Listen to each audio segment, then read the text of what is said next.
She looked me straight in the eyes, red lipstick flawless, nails sharp as ever, and said, "If you want a relationship with me again, you'll have to give me the job." I stared at her, heart pounding in my chest, as the wind swept across the rooftop of my company's Chicago headquarters. 12 years ago, this same woman slapped me across the face and kicked me out of her house for refusing to marry a man twice my age. Now she was asking for employment. From me? Let that sink in. The woman who once screamed I was a disgrace now needed me. I could have laughed. I could have cried. But all I felt in that moment was fire. Because this wasn't just a job interview. This was a reckoning. She didn't know that I was the CEO. She walked into that boardroom thinking I was just a recruiter. And I let her talk, watched her smile, watched her rehearse the charm she'd used to manipulate press and politicians for decades. And when she asked to speak to someone with authority, I stood up, walked around the table, and said, "Hello, Mother, I am the authority." Her face? Pale, frozen, cracked at the edges like porcelain under pressure. And that's when I realized something. I wasn't here for revenge. I wasn't here to humiliate her. I just wanted to understand. How do you forgive someone who never asked for forgiveness? How do you rebuild with someone who once sold you like a PR campaign? And most of all, could I trust the same woman who once threw me into the world with nothing, to now hold any piece of the empire I built without her? If you've ever been betrayed by the very people who are supposed to protect you, if you've ever had to start over with nothing but a stubborn dream, then this story, my story, is for you. Because sometimes, the most powerful comeback isn't about proving them wrong. It's about proving to yourself that you were right to walk away. I grew up in the kind of house people slowed down to admire. White columns, symmetrical windows, a front yard so precisely trimmed it looked like it had been photoshopped into real life. To the outside world, our home in Bellevue, Washington was picture perfect. Elegant, immaculate, aspirational.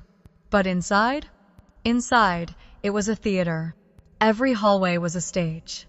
And every interaction, a performance. My mother, Valerie Whitmore, wasn't just a master of appearance as she worshipped them. She was the PR director for a luxury brand, a woman whose entire job revolved around crafting flawless images. And she brought that same energy into our home. There was a right way to sit at the dinner table, a right way to answer the phone, even a right way to cry quietly, in private, and preferably not at all. "Never give them something to whisper about," she'd say as she adjusted the collar of my dress in front of the mirror. My father, Charles Whitmore, was quieter, measured, a respected attorney. He let her rule the home like a boardroom. If he ever disagreed, I never saw it. He'd nod gently, smile politely, and return to reading the Wall Street Journal as if retreating behind those columns in his mind. To them, I was a project, a reflection, a young woman being carefully shaped, filed down, polished like a brand new product ready to be presented to the world. I remember being 10 years old and being told not to laugh so loud at a birthday party because it might seem unrefined. At 12, I was lectured for slouching at a charity gala. At 15, I was pulled out of a coding workshop I had begged to attend and driven straight to a debutante etiquette class instead. "Tech is fine for boys," my mother said, "but it doesn't photograph well on a girl." Everything in our world revolved around how it looked, not how it felt, not what it meant. We didn't have conversations in my house. We had image consultations. By the time I turned 16, I'd become fluent in the language of suppression. I smiled on cue. I dressed for optics. I buried my opinions deep enough that even I sometimes forgot where I'd put them. But late at night, when the house was quiet and the spotlights were off, I would lie in bed, stare at the ceiling, and dream of a world that didn't require me to shrink just to fit in. A world where I could speak up without it being too much. Where coding wasn't a threat to femininity. Where my laughter didn't need volume control. A world where being seen didn't mean being edited. And deep down, I started to realize something. Perfection is a prison. And my home, as glossy and pristine as it looked on the outside, was just another locked room. I didn't know it then, but the first crack in the foundation had already formed. Not in the walls of the house, but in me. And soon, it wouldn't matter how perfectly polished everything appeared, because the girl they had so carefully shaped was about to push back, hard. It started with a dinner invitation. Nothing unusual. Just another Friday evening in our carefully curated life. But the way my mother smiled as she told me felt off. "Wear the blue dress," she said casually. "The one with the satin collar. And be on time. The Kingsleys are coming." The name alone made me pause. The Kingsleys weren't friends. They were business. Specifically, Graham Kingsley, the CEO of one of my father's most important corporate clients. And more notably his only son, Logan. Logan Kingsley, 32 years old, newly divorced, and a frequent name in the kind of publications that loved high-end watches and low-effort headlines. I had met him once, briefly, at a gala when I was 15. He'd shaken my hand, held my gaze too long, and made a joke about how quickly I was blossoming. Even then, something about him made my skin tighten. And now, 3 years later, he was coming to dinner. With his parents. And I was supposed to wear the blue dress. At the table, the conversation flowed like a board meeting. Quarterly projections. Mergers. Political donors. No one asked me what I was working on. No one asked me what I wanted. I sat there, quietly chewing overcooked salmon while Logan watched me with the same expression you'd give a car you're considering leasing. My mother beamed the entire night. My father poured wine like it was water. Then, after dessert, Graham cleared his throat and raised a glass. "I believe we're all here tonight for a special alignment of interests." 10:10. Logan stood up beside me, too close, and reached into his blazer. That's when I saw the box. Small. Velvet. Deep navy. My heart stopped. I looked at my mother. She smiled like a woman watching a long-played strategy finally land. "Madison," Logan said, flipping open the box to reveal a diamond the size of consequence. "Would you do me the honor?" "No," I said. But only in my mind. In real life, I froze. My throat closed. The world tilted. I felt like I was watching myself from across the room, some porcelain doll nodding politely while the real me screamed behind glass. I excused myself, walked slowly, carefully, out the back door into the cool night air. I could still hear them inside laughing, toasting, negotiating. Because this wasn't a proposal. It was a transaction. A merger. A deal between families. My life was the leverage. What they called a perfect match was actually a well-timed social climb. For my father, a tighter legal partnership. For my mother, renewed PR access. For the Kingsleys, a young, obedient wife for their headline-prone son. And for me, a cage. With velvet walls and designer locks. I stood on the patio, gripping the railing, breath shallow. How had I not seen it sooner? All those etiquette class. All those social events. All that pressure to look the part. It had all been building toward this moment. I wasn't being raised. I was being groomed.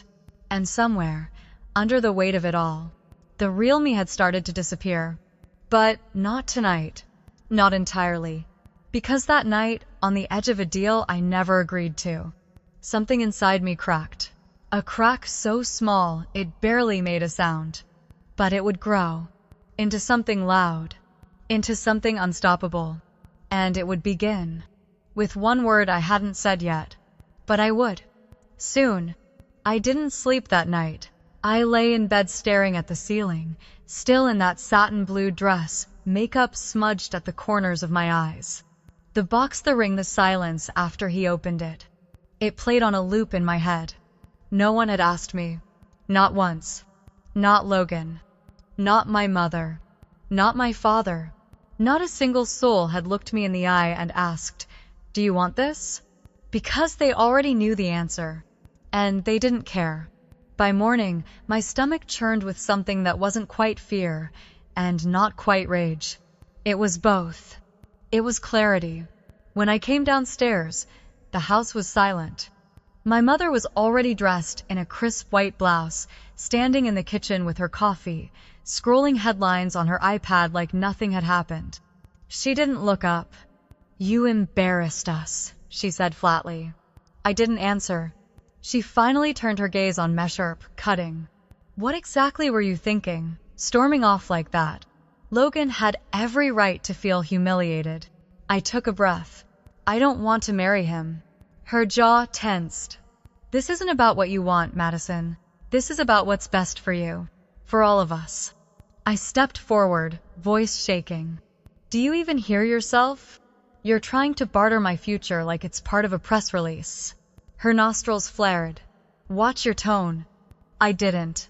Everything in this house is about optics, appearances, but this is my life, and I won't trade it for your version of perfection. Silence.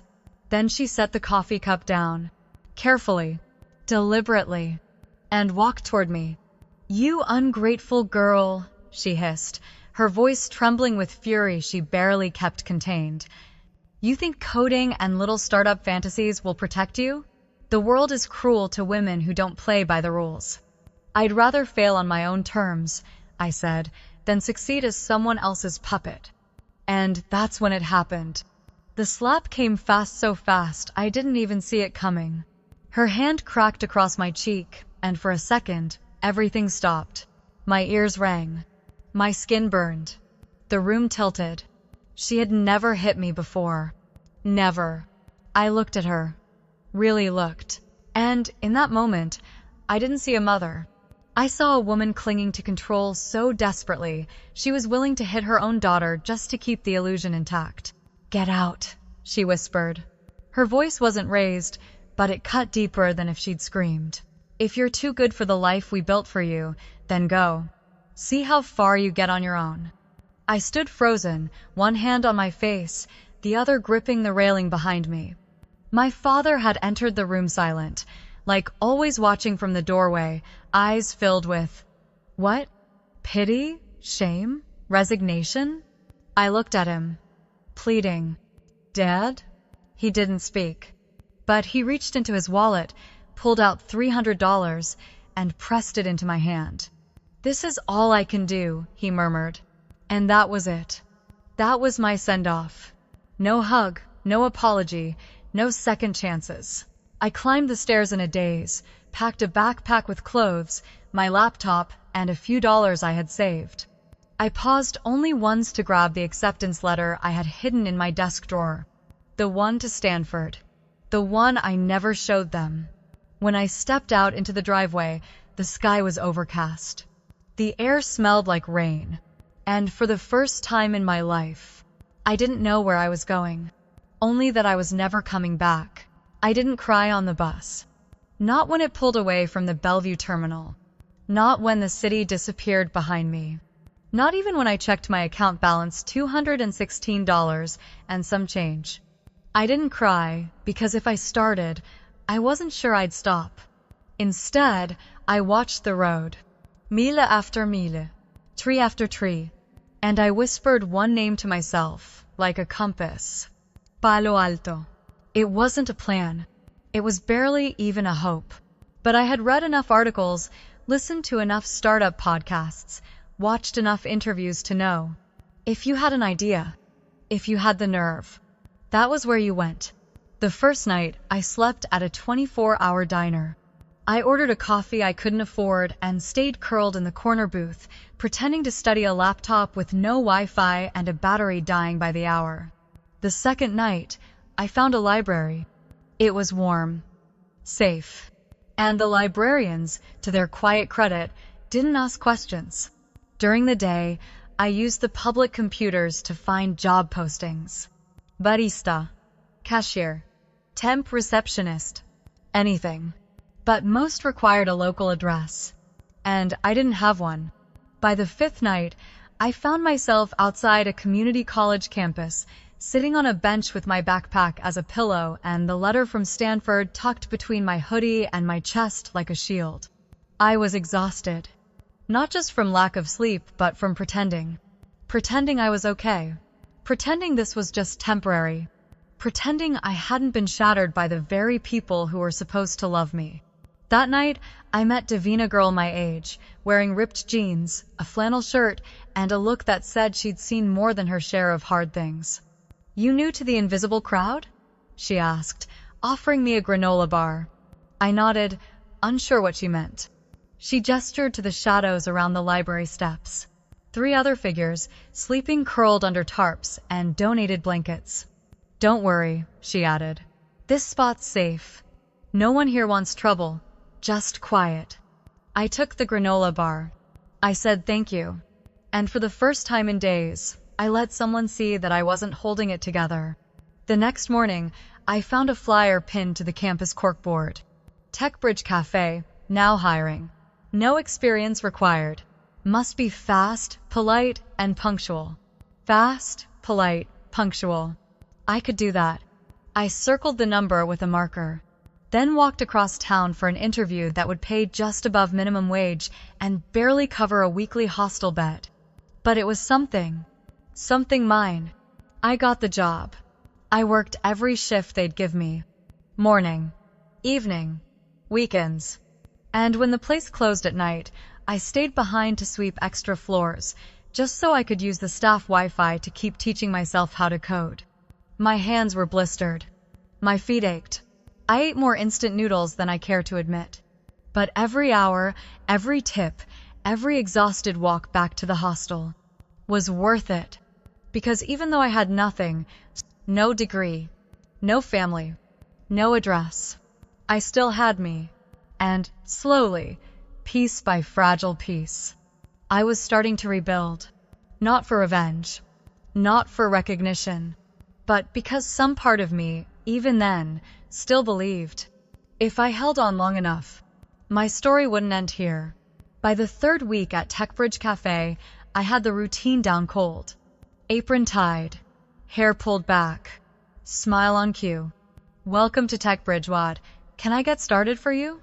Pour. Swipe, wipe, repeat. Most customers didn't even make eye contact. They were too busy staring into their phones or rushing to whatever tech incubator was trending that week. And I didn't blame them. I wasn't anyone they'd remember. I was just the girl behind the counter, the one who spelled names wrong on cups and refilled the sugar dispensers. But behind that counter, something else was happening. Between espresso shots and scone restocks, I started studying the POS system, the point-of-sale software. It was outdated, clunky, prone to freezing. And on slow shifts, I'd watch how it struggled to track inventory, how orders went missing, how it couldn't flag patterns in customer traffic. It bugged me. I wasn't even sure why until I realized I wasn't just serving coffee. I was analyzing the system. One night, while cleaning up after close, I asked the assistant manager, a grad student named Leo, how long they'd been using it. He laughed. "Longer than I've been alive, probably. The owner doesn't like change." I nodded, but I couldn't let it go.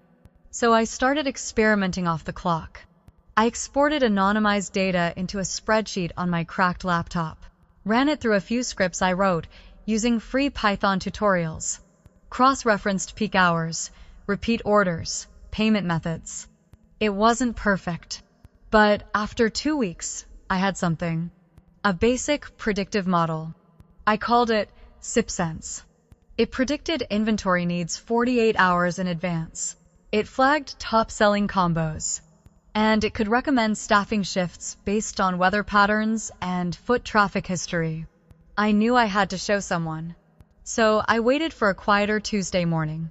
Leo was behind the counter, sipping an oat milk latte and grading papers. I walked up, heart hammering. "Hey, do you have a sec?" He looked up, surprised. "Everything okay?" I opened my laptop. "I know this is out of nowhere, but I noticed the system we're using is losing you money, like real money." He raised an eyebrow, but didn't interrupt. I walked him through SipSense. the model, the dashboard, the savings potential. When I finished, there was a long pause. Then he leaned back and said, "You built this while working register." I nodded. He whistled. "You're not just a barista, are you?" I shrugged. "I'm trying to be something more." The next day, he forwarded it to the owner. By Friday, they were testing it in 2 other stores. And by Monday, they offered me a paid position not as a barista, but as a systems assistant. It wasn't glamorous. It didn't come with a title or corner office. But it paid more, gave me real tech exposure.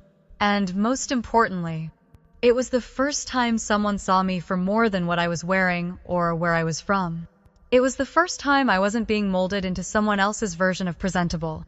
I was being recognized for my mind. For the first time, I walked into work not with my head down, but with a quiet fire in my chest. A whisper that said, "Keep going." Because maybe, just maybe, this wasn't the end of the road. Maybe it was the beginning of a different one. One I built with code, coffee, and the kind of resilience you don't learn in a classroom. The new job wasn't glamorous. I still wore an apron most days. Still clocked in early, wiped down tables, restocked syrups. But after my shift, I stayed behind. In the back corner of Tech Bridge, Cafe's tiny office space wedged between a broom closet and a flickering printer, I had a desk. A real desk, with a chair that creaked every time I breathed wrong, but it was mine. They didn't call me a developer. Not officially. But I was quietly handed a laptop and told, "Keep doing what you did with SipSense if you've got more ideas." So I did. In between orders and overtime, I built. I studied UI design late at night, watched YouTube tutorials on back-end systems during lunch, read case studies while brushing my teeth at the hostel sink. I started thinking less like a barista and more like an architect, someone who could see how systems were stitched together and how they failed. The first few weeks were small fixes, quicker login screens, cleaner menus, a report that didn't take 3 minutes to load. But the real breakthrough came when I started noticing something deeper. Customer behavior. See, the cafe sat right between 2 startup campuses. Every day, dozens of engineers, product managers, and investors came through our doors. And I noticed something they didn't. Patterns. They ordered different drinks depending on which team they were pitching to. They changed caffeine habits when their funding rounds shifted. Some used us as informal meeting spots, coding together between cappuccinos. So I built another tool, not just for inventory but for insight. A dashboard that analyzed order behavior against external market data, public funding rounds, tech event calendars, even weather trends and LinkedIn job changes. It wasn't perfect, but it worked. And it scared someone. One Monday morning, I walked into the back office and found my desk locked. Files gone. Code wiped. Access revoked. No warning. Leo wouldn't meet my eyes. "I'm sorry," he said quietly. The owner's brother. He saw the tool. Said it overlaps with something he's been trying to sell to investors. He blinked. "So they just erased it?" He nodded. I felt it like a good punch. Weeks of work. Gone. No credit. No mention. Not even a conversation. I walked out the back door and sat on the curb, knees drawn to my chest. And for the first time since Bellevue, I cried. Not because I'd lost a job, but because I'd let myself believe, even for a second, that effort was enough. That talent spoke louder than titles. That if you worked hard, someone would protect your ideas. I was wrong, but I wasn't done. Because sitting on that curb, surrounded by coffee grounds and betrayal, another voice rose inside me. One stronger than the doubt. Stronger than the shame. A whisper at first. Then a roar. Build it anyway. Build it without permission. Build it without their platform. Build it without their approval. Because maybe I didn't need to fit inside someone else's system. Maybe I was meant to break it. And build something better. I didn't quit. I didn't throw a tantrum or post an angry tweet. I didn't call anyone out. I just left. Quietly. But with purpose. I knew now they'd never give me credit. Never give me space. Never give me permission. So I stopped asking. I emptied the last $137 from my checking account, bought a second-hand Chromebook from a pawn shop, and moved out of the shared hostel into Audrey's garage. Audrey Bennett. My best friend since middle school. The only person from my old life who still picked up when I called. She opened her door, took one look at me standing there with a single backpack, and said, "Don't even ask. The garage is yours." The place smelled like motor oil and laundry detergent. But to me, it smelled like freedom. We cleared out dusty boxes, strung up a cheap extension cord, and stacked milk crates into a desk. And that's where it began. Ross Analytics. No investors. No business cards. No office chairs. Just me. And an idea I couldn't let go of. I wasn't building software anymore. I was building leverage. For the businesses that got ignored. For the founders without buzzwords. For the baristas who noticed more than the suits ever saw. I started small. A one-page website. A name I picked because Whitmore was tied too tightly to my past aunt. Ross was my middle name, the one no one ever used. I offered simple services. Behavioral analytics for small cafe, boutique, salon. Insights into customer retention, peak hour patterns, referral mapping tools the big guys had, but the little guys couldn't afford. At first, no one answered my emails. I sent out 47. Heard back from 3. Landed 1.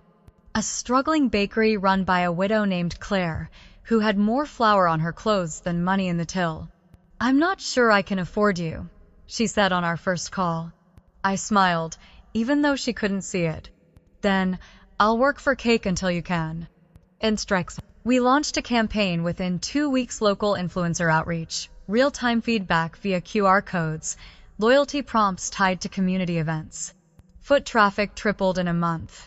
And suddenly, people noticed. Claire told her friend who ran a bookstore. The bookstore told a yoga studio. The studio told a wellness brand. Word spread like fire on dry grass. But not because I was flashy. Because I was useful. Because I listened. Because I didn't come from a penthouse in San Francisco, I came from behind the counter. I understood what they needed, because I had lived it. By the end of that summer, I had 8 clients. A cheap accountant. A logo drawn by Audrey's cousin. And the first taste of something I never thought I'd feel again. Momentum. I still worked late nights. Still cried sometimes. Still second-guessed everything. But every time I opened my dashboard and saw the green arrows go up, I knew I was building something real. Not because someone let me, but because someone tried to erase me. And all that did was make me louder. That fall, I filed for an LLC. Ross Analytics was official. And so was the version of me they never saw coming. By the time Ross Analytics turned 1, I had an actual office. Well, half an office. I rented a sublease in a co-working space above a thrift store. The ceilings creaked, and the Wi-Fi went out every time it rained, but it had a door. A door I could close. A space that was mine. I hired my first employee, Lena, a brilliant data intern who wore oversized sweaters and quoted Malcolm Gladwell like scripture. Clients kept coming. Sometimes fast. Sometimes slow. But always enough to keep the lights on. And for a while, it felt like I had outrun it all. The rejection. The slap. The cold air of that night on the front porch in Bellevue.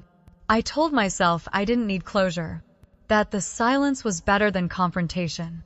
That the version of me they remembered, the girl in the blue dress, had died the moment the door closed behind her. And then, I got an email. Not from my mother. Not from my father. From someone I barely remembered, Aunt Ruth, my mother's younger sister, the only relative who hadn't played by the family script.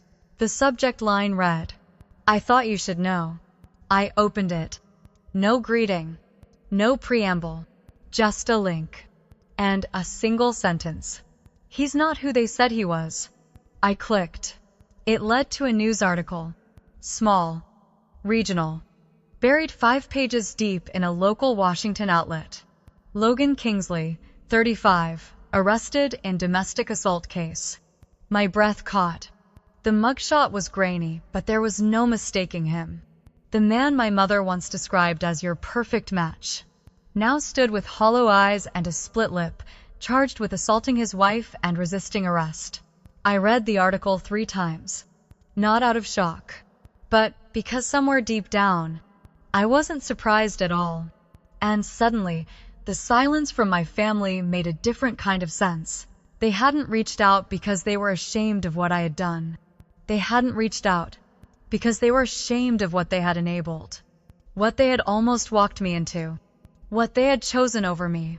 For a few minutes, I just sat there staring at my screen, heart pounding, jaw tight. Then I closed the laptop and stood up. I walked to the window, looked out over the city I'd built myself into. The sky was gray, but the light was breaking through in streaks. I thought about my mother. How many years had she spent defending him? How many conversations had she twisted just to preserve the image? How many times had she convinced herself that appearances were more important than safety? I didn't know. And I didn't know if I cared. But I did know one thing. The past always echoes back eventually. Sometimes soft, sometimes loud. And this time, it came with a question I could no longer ignore. What if I wasn't the one who needed forgiveness? That night, I stayed late at the office. Not to code, not to pitch, but to write. A letter. To no one, and maybe to everyone. A letter to the girl I used to be. To the woman I was becoming. Because maybe the only closure I'd ever get was the kind I gave myself. It was a Tuesday. I remember that clearly because Tuesdays were the slowest. The inbox was quiet. The office coffee had gone cold. And Lena was out sick, so it was just me alone, catching up on reports, lost in the rhythm of a quiet day. Until I heard the chime. The glass door at the front of the co-working space opened, and a receptionist poked her head in. "Hey, Madison? There's a walk," in asking about the data strategy role, said she saw the posting on the nonprofit jobs board. End quote. He blinked. We hadn't posted there. But sure, maybe Lena did. "Send her up," I said, without much thought. I turned back to my screen, typing mid-sentence, when I heard the knock. "Come in." The door opened. I looked up, and everything stopped. It was her, Valerie Whitmore, my mother. Hair perfectly styled, pearls around her neck, a leather portfolio tucked under one arm like a shield. She didn't recognize me at first. Her eyes scanned the room, polite and businesslike. "I'm here to speak to someone from hiring," she said, voice firm, rehearsed. I stood slowly. "Hi, Valerie," I said evenly. "It's been a while." And then I watched her face fall. Not dramatically, not theatrically, just enough. Her posture faltered, her lips parted, and for a split second, she looked 10 years older. "Madison," she breathed. I gestured toward the chair across from my desk. Still interested in the role. She sat, carefully. For a moment, we said nothing, just the hum of the overhead light between us. Then she cleared her throat. "I didn't know this was your company." "I figured," I said. "You always assumed I wouldn't make it past a barista apron." She winced. "I didn't come here to fight." "I didn't either," I replied. "This is an interview. You're here as a candidate." She hesitated, then nodded. "Okay." I opened my notebook, just like I would with anyone else. "So, Valerie, what makes you interested in behavioral data consulting?" She blinked. "Well, I've worked in brand management for over 20 years. PR strategy, reputation risk, media placement. I've seen how customer perception works, and I believe that optics shape behavior," I finished. She nodded again. "That's what you taught me." Over and over. There was tension in the air, but I kept my voice calm. Here at Ross Analytics, we work from insight, not image. Real data. Honest feedback. Vulnerability, even. She looked down. I noticed the corners of her mouth tremble. Just a bit. I made mistakes, she said softly. I'm not here to talk about the past, I replied. A pause. But you walked in here asking for a future. That silenced her. I let the moment sit. Then I closed my notebook. This role pays entry level. You'd be reporting to Linashi's 22, sharp as hell, and allergic to condescension. I understand, she said quietly. You'll get no favors, no shortcuts, just a shot same as anyone else. Her voice barely rose above a whisper. That's more than I deserve. For the first time in over a decade, I believed her. Not because of her words, but because of how much it seemed to cost her to say them. I nodded. Someone from HR will be in touch.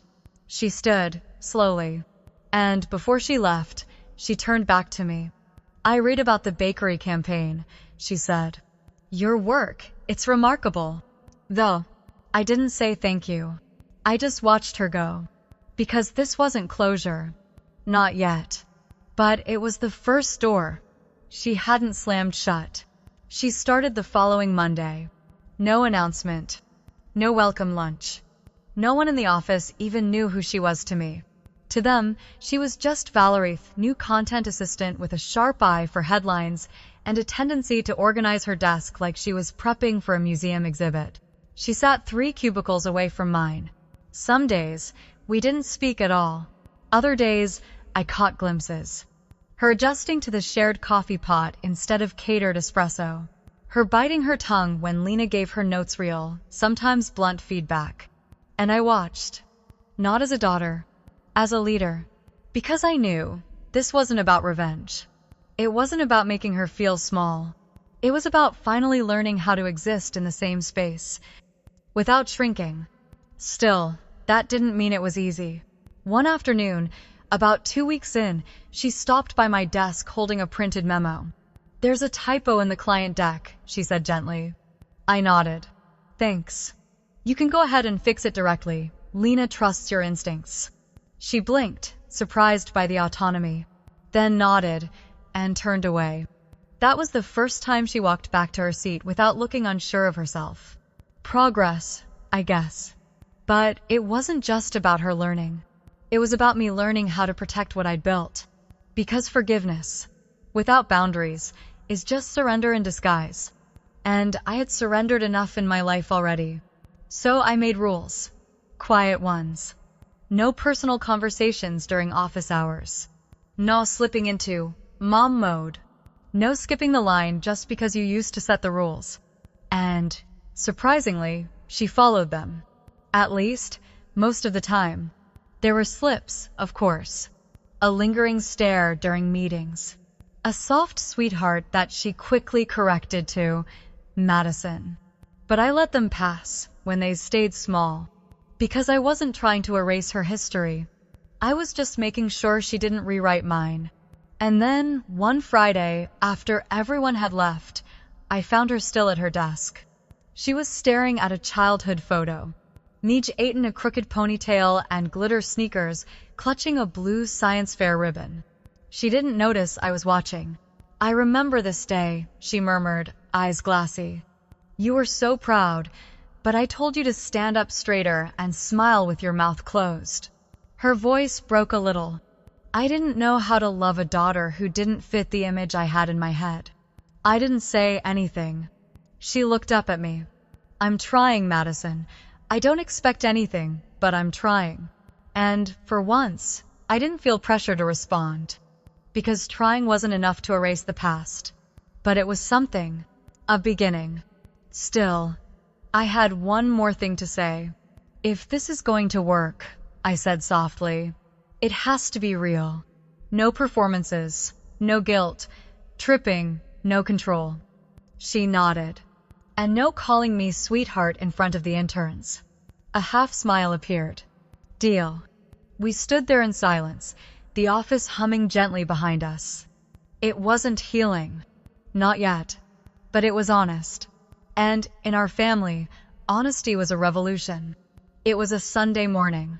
The kind where the light filters through half-open blinds and the city outside hasn't quite remembered it's awake.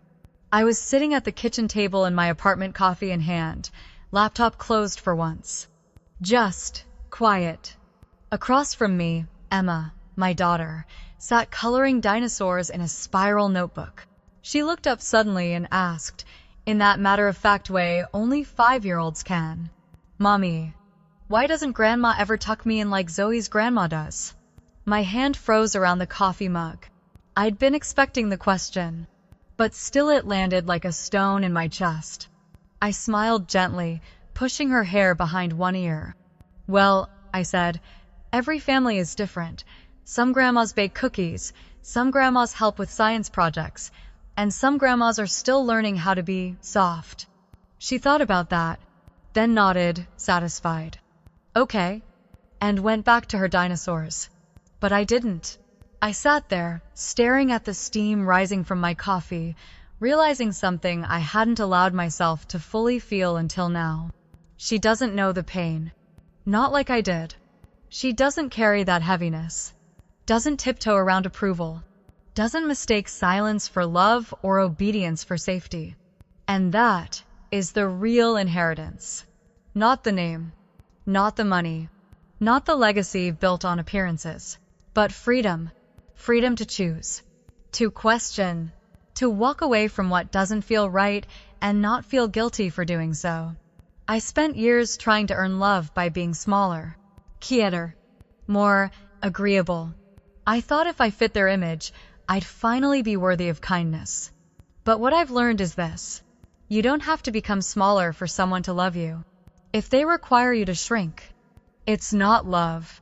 It's control dressed up as concern. And the bravest thing I ever did was stop asking for their approval and start building something of my own. Now, my mother brings apple slices to staff meetings. She leaves notes on Emma's drawings, signed Grandma V. She doesn't always get it right. Sometimes the walls go back up. Sometimes she says the wrong thing and apologizes too late. But she's trying. And the difference is I know I don't owe her anything but truth. Not performance. No pretending. Just presence with boundaries. That's what Emma sees. That's what she'll remember. Not the mistakes I came from, but the changes I chose. Not the fear that raised me, but the space I created for something better. And that is enough. Because healing doesn't always look like reconciliation. Sometimes it looks like coloring dinosaurs at a kitchen table, with no weight on your shoulders, and no one telling you who you're supposed to become. Just love. Simple, unconditional, and real. That's what I built. That's what I'll pass on. That's the real inheritance.